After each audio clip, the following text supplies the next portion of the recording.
बाबूलाल मरांडी ने झारखंड सरकार पर हमला बोला है। रामनवमी जुलूस को मंजूरी न मिलने पर यह हमला बोला गया है। अघोषित रूप से ग्रेटर बांग्लादेश बनाने की तैयारी की जा रही है, ये कहना है उनका। झारखंड सरकार हिंदुओं के साथ भेदभाव कर रही है। पाकुड़ में दरअसल आपको बता दें कि जुलूस निकालने की इजाजत नहीं मिली थी रामनवमी के मौके पर, जिसके बाद बाबूलाल मरांडी जिन्होंने झारखंड सरकार पर हमला बोला है, उन्होंने कहा है कि अघोषित रूप से ग्रेटर बांग्लादेश बनाने की तैयारी चल रही है। झारखंड सरकार हिंदुओं के साथ भेदभाव कर रही है क्योंकि रामनवमी पर जुलूस निकालना चाहते थे, लेकिन रामनवमी पर जुलूस निकालने की इजाजत नहीं दी गई झारखंड सरकार की तरफ से। इसी पर वो आरोप लगा रहे हैं कि किस तरीके से ये भेदभाव किया जा रहा है झारखंड सरकार की तरफ से। पाकुड़, बड़कागांव, महुदी जैसे हिंदू इलाकों में राम शोभा यात्रा निकालने पर बैन लगा दिया गया, जिसके बाद बाबूलाल मरांडी ने हमला बोला है झारखंड सरकार पर।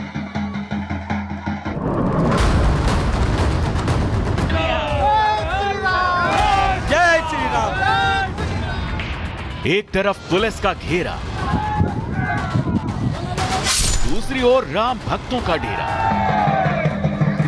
तस्वीरें झारखंड की हैं, जहां राम नवमी की शोभा यात्रा को लेकर बवाल शुरू हो गया। पाकुड़, बड़कागांव, महुदी में शोभा यात्रा पर रोक, राम नवमी पर निकलनी थी यात्रा।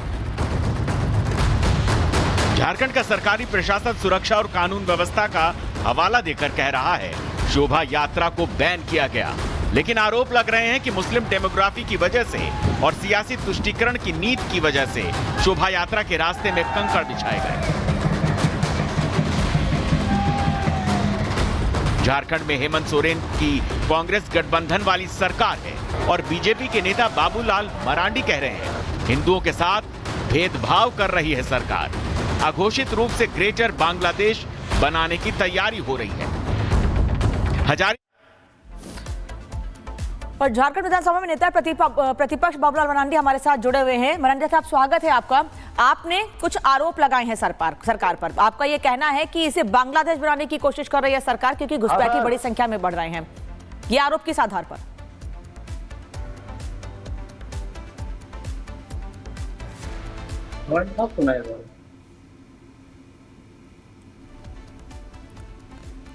सर, आवाज आ रही है आप तक मेरी?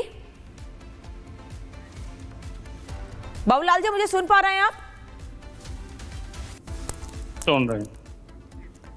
बाबूलाल जी, अगर आप तक मेरी आवाज पहुंच रही है, जो आरोप आपने सरकार पर लगाए हैं कि हिंदुओं को रहने नहीं दे रहे हैं। हम सुन रहे हैं सर। हाँ, मेरा सवाल सर अगर आप तक आ रहा है तो मैं जवाब जानना चाहती हूँ आपसे कि जो आरोप आपने सरकार पर लगाए किस आधार पर लगाए हैं? आप ये कह रहे हैं हिंदुओं को परेशान किया जा रहा है, मिनी बांग्लादेश बनाने की कोशिश की जा रही है। देखिए, मैंने आरोप लगाया है, अपने ओर से हमने नहीं लगाया है। पाकुड़ के अनुमंडल पदाधिकारी ने 5 तारीख को रात में 12 बजे दर्जनों गांव के लोगों को कहा कि आप जुलूस लेकर के पाकुड़ नहीं आ सकते हैं, और उसी आधार पर लगाया। हमने जब ट्वीट भी किया है तो उस अनुमंडल पदाधिकारी का पत्र को भी मैंने उसमें संलग्न किया हुआ है कि हमने अपने ओर से कुछ भी नहीं कहा। भाई, अगर हिंदुस्तान के अंदर में रामनवमी भी लोग नहीं मना सकते और लाइसेंस नहीं देंगे लोगों को जुलूस निकालने के लिए, तो स्वाभाविक है उसके कारण क्या है, ये साफ हो रहा है। पहले भी उस क्षेत्र में इस प्रकार की घटनाएं लगातार होते रही है। पाकुड़ शहर के अंदर में घटनाएं होते रही है, पाकुड़ के बगल में गोपीनाथपुर है, वहां घटनाएं होते रही।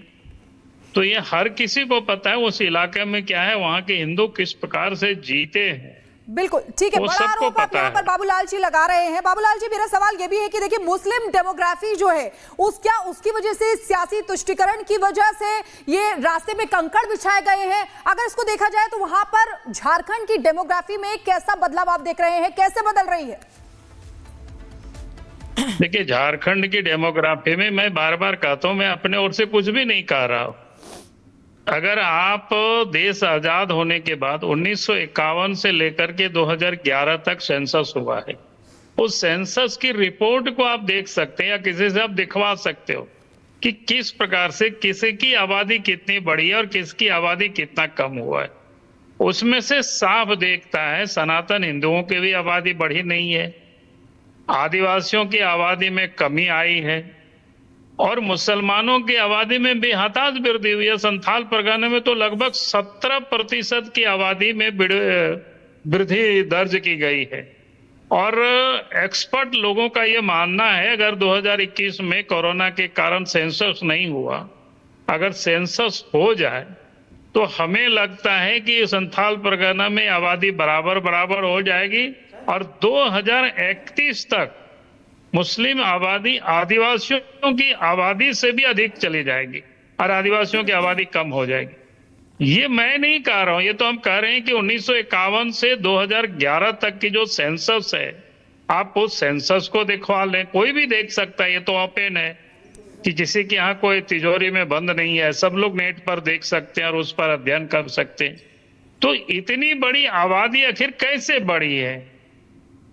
क्या कहते हैं, ऑर्गेनिक तरीके से तो इस प्रकार की आबादी बढ़ नहीं सकती है। इसका अर्थ ये होता है झारखंड, पाकुड़, संथाल परगना से बंगाल सटा हुआ है, बंगाल से बांग्लादेश सटा हुआ है और वहां से बड़ी तादाद में योजनाबद्ध तरीके से लोग इधर प्रवेश करते हैं, उनको नागरिकता दी जाती है और यहाँ आकर के फिर वो गड़बड़ होना शुरू होता है। बाबूलाल जी, पिछले साल विधानसभा चुनाव में भी आप लोगों ने डेमोग्राफी बदलने का मुद्दा काफी जोर शोर से उठाया था, लेकिन क्या कारण है कि आप लोग जनता को लेकर इसको जागरूक नहीं कर पाए हैं और आगे आने वाले समय में जनता को जागरूक करने के लिए क्या करेंगे नेता प्रतिपक्ष?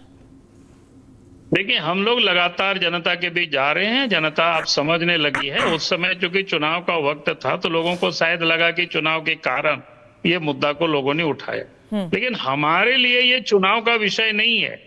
हमारे लिए यह विषय हमारा अस्तित्व का सवाल है। अगर आदिवासियों के अस्तित्व समाप्त हो जाएगी, फिर हमारा रोजी रोजगार के साथ भी जुड़ा हुआ मामला है, हमारी जल जंगल जमीन के साथ भी जुड़ा हुआ है और इसीलिए ये लड़ाई हमारी जारी रहेगी और जनता को हम जागरूक करेंगे और हमें पूरा विश्वास है अब जनता धीरे धीरे समझने लगी है और समझ रह के देख रही है। ठीक है बाबूलाल जी, अगर झारखंड की बात करें तो देखिए ये त्योहार जो होता है रामनवमी का, ये एकादशी तक वहां पर बाकायदा चलता है। अगर मुहूर्त की बात करें तो देखिए वहां पर भी काफी 2018 के बाद से जो जुलूस है रामनवमी के मौके पर उसको बैन किया गया।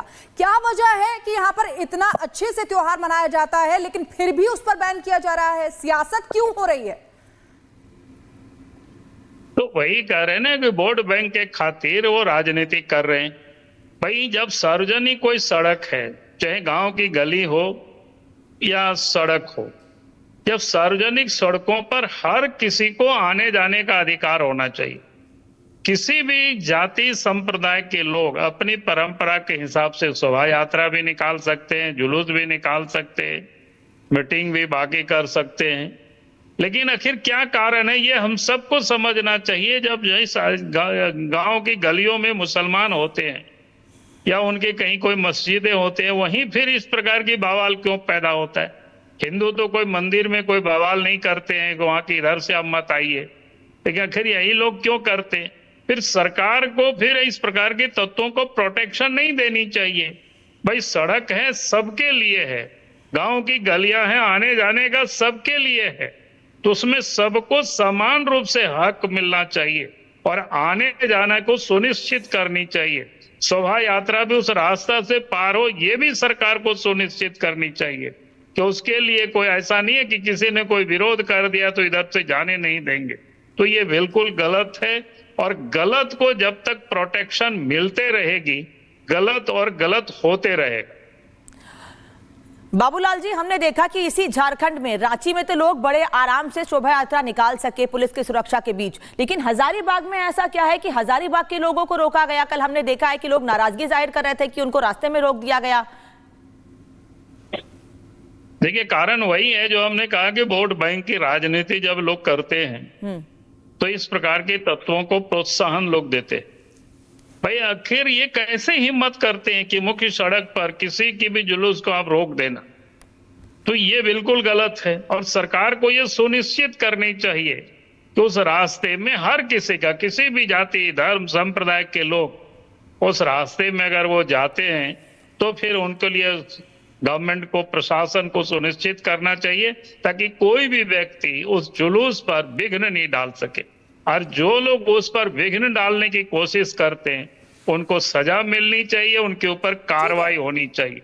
और जिस दिन सरकार मजबूती से कार्रवाई करना शुरू कर देगी, मैं नहीं समझता हूं कि इस प्रकार की कोई तत्व बड़ा हंगामा कर सकता है।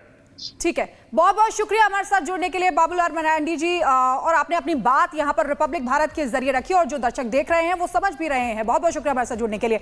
आगे बढ़ते हैं, हमारे साथ कोमल भी जुड़ी हुई है, उनके पास सीधे चलेंगे। कोमल, देखिए किस तरीके से हजारीबाग में यहाँ पर जुलूस निकालने की अनुमति नहीं दी गई। बाबूलाल मरांडी बड़े बड़े आरोप यहाँ पर लगा रहे हैं, वहां आप मौजूद हैं, लोगों से भी आपने बात की होगी, उनका क्या कहना है इसको लेकर?